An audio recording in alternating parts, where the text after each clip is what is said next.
আজ আমি আমার কিছু না বলা কথা বলতে চাচ্ছি। এই কথাগুলো আমি জানি না যে আমি পাবলিকলি জানাতে পারবো কি না। কিন্তু আমার মোবাইলে থাকা মানে যদি কোনো কারণে মানুষ তো আজ আছে কাল নাই। কখনো মানুষ হয়তো এটা জানলে বুঝতে পারবে যে আমার আসলে চিন্তা চেতনা কী ছিল। অনেকে আমাকে অনেকভাবে বিশ্লেষণ করতে পারে, আমাকে অনেকে ভুলও বুঝে। যেমন আমি নড়াইল এক্সপ্রেস ফাউন্ডেশনের কর্ণধার হিসেবে ৭ বছর ধরে কাজ করেছি। ২০১৭ সাল থেকে যাত্রা। এটা মূলত একটা আমারই ব্রেন চাইল্ড, সবাই জানে। ফেসবুকে দেখলেই বুঝতে পারবে। আমি যেটা চেয়েছিলাম যে বেসিক্যালি আমার এই আইডিয়াটা আসার কারণটা হচ্ছে, আগে একটু বলি ইতিহাস, তা নাহলে আপনারা বুঝতে পারবেন না। সেটা হচ্ছে কি যে আমি সাডেনলি আমার মধ্যে দেশের কাজ করার ব্যাপারে খুব বেশি স্পৃহা আসা শুরু করলো একটা স্টেজে আমার লাইফে। এবং আমি নিজেকে নড়াইলের সাথে খুব কানেক্টেড রাখতে চেষ্টা করেছিলাম। যার দরুন কিন্তু আমি প্রায় ২০ বছর আগেই চিত্রা রিসোর্টের মতো এরকম একটা বড় প্রজেক্ট আমি হাতে নিয়েছিলাম। বড় প্রজেক্ট ঠিক বলবো না, আমার কাছে বড় প্রজেক্ট।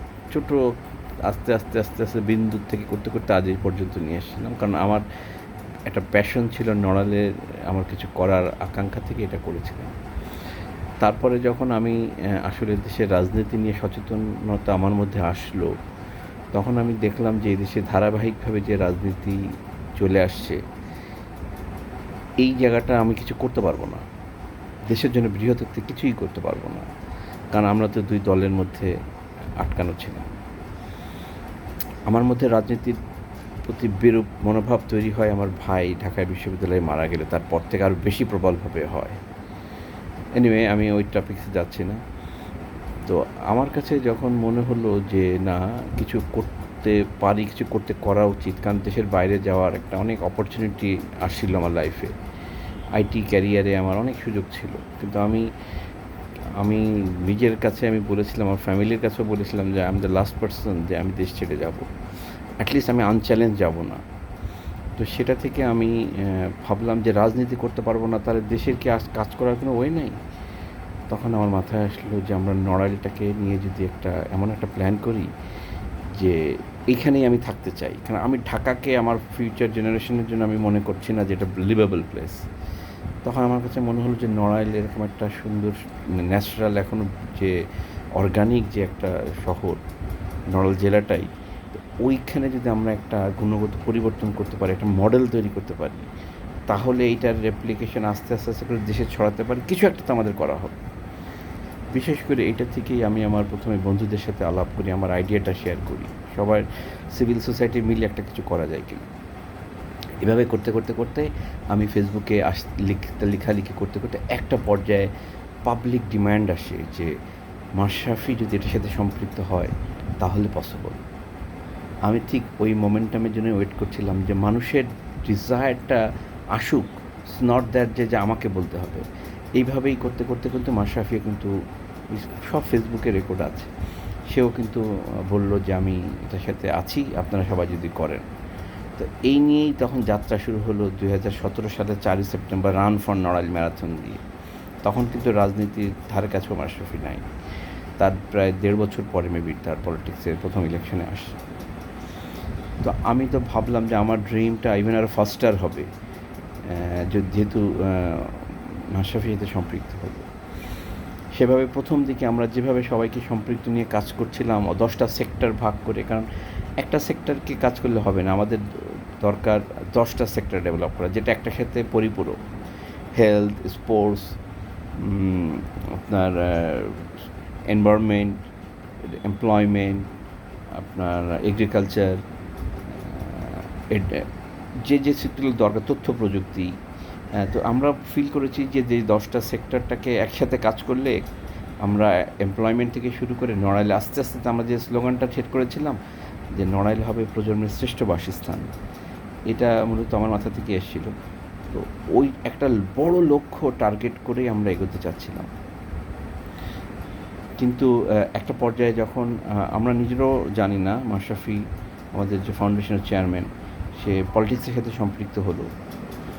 তো পলিটিক্সের সাথে সম্পৃক্ত হলে আমরা অনেক কিছু করতে পারতাম না। এক মাশরাফি তার ব্যক্তিগত ইমেজ থেকে আমরা বিভিন্ন প্রাইভেট কোম্পানি থেকে আমরা অনেক ধরনের সহযোগিতা পেয়েছি। তা না হলে আমরা এটা করতে পারতাম না। সম্পূর্ণ ফুল ক্রেডিটস তার। কিন্তু এই জিনিসগুলো তো করতে হবে। এই করতে যেয়েই আমরা একটা টিম করলাম, যে টিমটা আমরা এগুলো বাস্তবায়ন করব। কিন্তু অনেস্টলি বলি যে মাশরাফি যখন রাজনীতিতে চলে আসলো, একটা বড় ধরনের যে স্বপ্ন আমরা দেখেছিলাম, এটা টু সাম এক্সটেন্ট প্র্যাকটিক্যালি আমি ফেস করেছি। পলিটিক্সের সাথে সেটা মুখোমুখি হয়ে দাঁড়িয়েছিল আমাদের অবস্থানটা।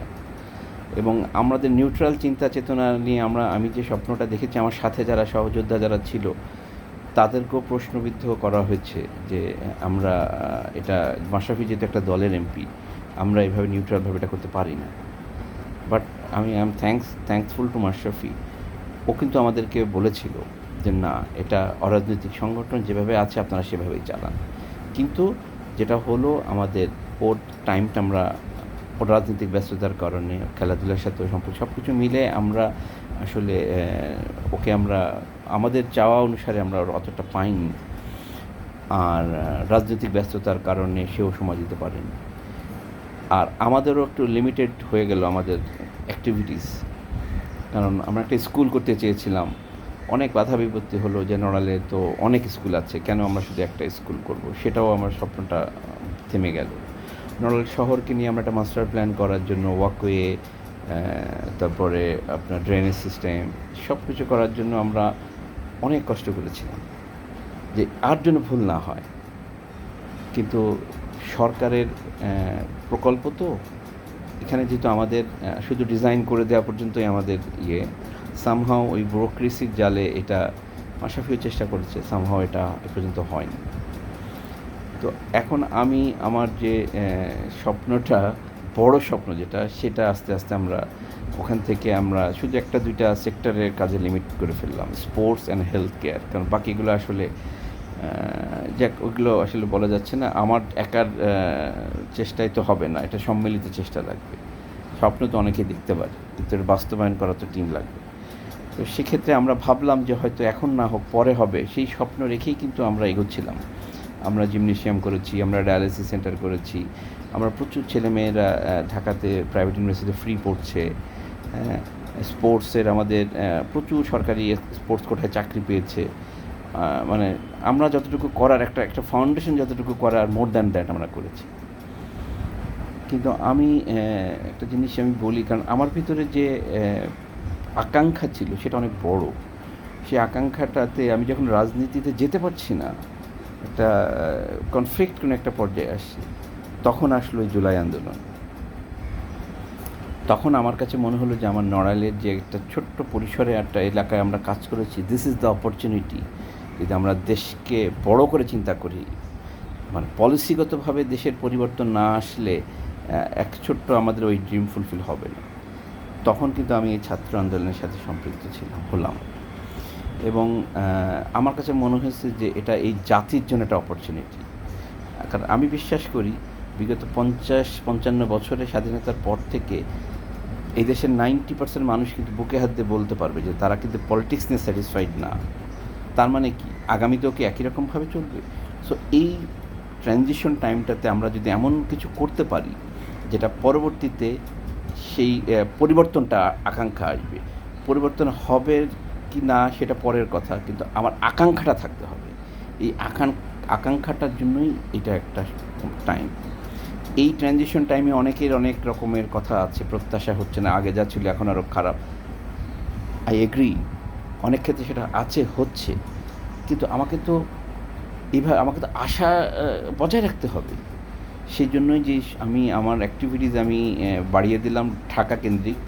তখন এই বিভিন্ন সংস্কার, বিভিন্ন জায়গাটায়, বিভিন্ন দেশের সিভিল সোসাইটির সাথে ইনভলভ হতে হতে একটা পর্যায়ে আমার যে ডিজায়ার, আকাঙ্ক্ষা আমাকে মিলিয়ে দিল। আমি সংবিধান সংস্কার কমিশনের একজন গবেষক হিসেবে অ্যাপয়েন্টেড হলাম।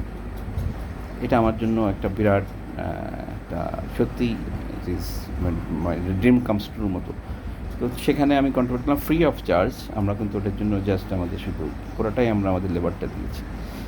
আমাদের ওখানে কাজ ছিল সারা বাংলাদেশের যে পরিবর্তনের আকাঙ্ক্ষা, এই পরিবর্তনের মানুষের যে চাওয়া, সেগুলোকে কম্পাইল করে একটা স্প্রেডশিটে এনে ডিজাইন এনে কমিশনে সাবমিট করা, সেভাবে যাতে পরিবর্তনটা মানুষের আশা, এটা প্রত্যাশা হয়, ওইটাই ছিল আমাদের কাজ। এই কাজ করতেছি, তার সাথে আস্তে আস্তে আস্তে আস্তে করে আমি এখন জাতীয় নাগরিক কোয়ালিশন, একটা নাগরিক কোয়ালিশন, একটা সিভিল সোসাইটির প্ল্যাটফর্ম হয়েছে, সেখানেও একজন সদস্য হিসাবে কাজ করছি। আমার ওই যে আকাঙ্ক্ষা দেশকে সার্ভ করার, আমার কেন যেন মনে হয়েছে যে আমি যদি রাজনীতির দলকে কখনো চুজ করতে পারছি না, আমি আমার দেশের জন্য আবার আমি কন্ট্রিবিউট করতে চাচ্ছি, তাহলে দিস ইজ দ্য টাইম। সেই আশা থেকেই আমি এটা করছি। কিন্তু এটাকে অনেকে আবার আমাকে এটার সাথে সম্পৃক্ত হওয়া নিয়ে অনেকেই আমি দেখতে পেয়েছি, হয়তো বিভিন্ন ফেসবুকের মাধ্যমে দেখেছি, মানুষের কথার মাধ্যমে জেনেছি, অনেকে আমাকে বলছে যে আমি বিগত আওয়ামী লীগের সাথে ছিলাম, মাশরাফির কাছের মানুষ ছিলাম, আওয়ামী লীগের সাথে না, কাছের মানুষ থেকে আমি এখন আবার সংস্কারের সাথে কেন আছি। তাদের উদ্দেশ্যে বলি,